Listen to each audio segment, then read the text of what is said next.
2 करोड़ 30 लाख का टैंक 500 या इस बिजनेस मॉडल के थ्रू हर साल एक न्यू गाड़ी। अब देखिए, अगर तो हम एक electric bike rental company start करते हैं ना, तो उसके लिए सबसे पहले जो है ना, हमें एक अच्छी ईवी बाइक चाहिए होगी। अब हम यहाँ पे ईवी की S1 Pro जो लिथियम वेरिएंट है उसको हम यहाँ पे सिलेक्ट करते हैं। उसकी जो पाकिस्तान में अप्रोक्सीमेट प्राइस चल रही है ना, वो 3,20,000 तक चल रही है। और इस ईवी बाइक को सिलेक्ट करने की वजह क्या है, इसमें आपको 65 से 70 किलोमीटर पर आवर की टॉप स्पीड मिलती है और इसमें जो आपको रेंज मिलती है ना, वो 90 से 110 किलोमीटर तक मिलती है। और मेन बात, इसमें आपको जो बैटरी मिलती है ना, वो लिथियम वाली मिलती है। अब देखिए, हमारे पास 2 करोड़ 30 लाख का बजट है, यानी कि अगर तो हम 60 ईवी बाइक्स को यहाँ पे परचेज करते हैं तो हमारे पास आ जाएंगी 1 करोड़ 92 लाख तक की। अब जो हमारे पास रिमेनिंग बजट है ना, उसके अंदर हम जो है वो चार्जिंग स्टेशन और चार्जर जो है वो लेंगे, उसका हम कर लेते हैं अभी तकरीबन 12 लाख तक। उसके बाद मोबाइल ऐप है या बुकिंग सिस्टम है ना, उसका हम कर लेते हैं अभी तकरीबन 5 लाख तक। उसके अलावा सीसीटीवी और जो सिक्योरिटी के लिए चीजें होती हैं, उसका हम कर लेते हैं अभी तकरीबन 3 लाख तक। उसके बाद जो वर्कशॉप के टूल्स हैं या जो स्पेयर पार्ट्स हैं, उसका हम तकरीबन 5 लाख तक कर लेते हैं। अब जो ये बिजनेस है, इसको चलाने के लिए हमें एक ऑफिस सेटअप चाहिए और उसके साथ ही ब्रांडिंग चाहिए,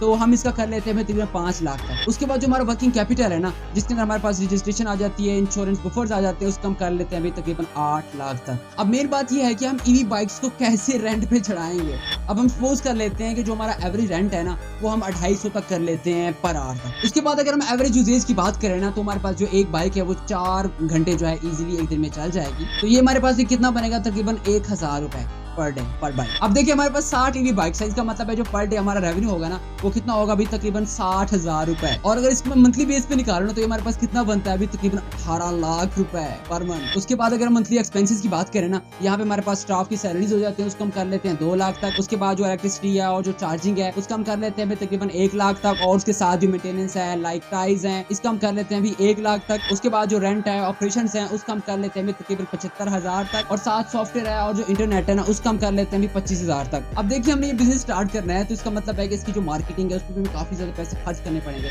तो मार्केटिंग का हम कर लेते हैं 1 लाख तक, यानी कि जो टोटल हमारा एक्सपेंस होगा ना पर मंथ, वो होगा 6 लाख रुपए। उसके बाद अगर हम एस्टिमेटेड मंथली प्रॉफिट की बात करें ना, वो हमारा कितना होगा, अभी तकरीबन 12 लाख रुपए पर मंथ एक्सपेंसेस को निकालने के बाद। और अगर इसको ईयरली बेस पे हम निकालें, तो हमारे पास ईयरली जो बनेगा वो तकरीबन बनेगा भाई 1 करोड़ 44 लाख रुपए पर ईयर। यानी कि आप इस पैसे के अंदर एक टोयोटा फॉर्च्यूनर का जो बेस वेरिएंट है, उसको आप इजीली परचेज कर सकते हो, या होंडा सिविक वो भी परचेज कर सकते हो। और साथ यहाँ पे आपको एक आल्टो भी मिल जाएगी। अब आप लोगों ने मुझे कमेंट से बताना है, अगर तो आपके पास 2.5 लाख का बजट है, तो क्या आप लोग इस बिजनेस को एग्जीक्यूट करोगे या एक टैंक 500 को परचेज करोगे, तो कमेंट से जरूर बताना। और हाँ, इस बिजनेस को करना चाहिए या नहीं करना चाहिए, तो मैं वो लोग बताएंगे जो ऑलरेडी इस काम को कर रहे हैं, तो कमेंट से जरूर बताइएगा। मिलते हैं नेक्स्ट वीडियो में। अल्लाह हाफिज।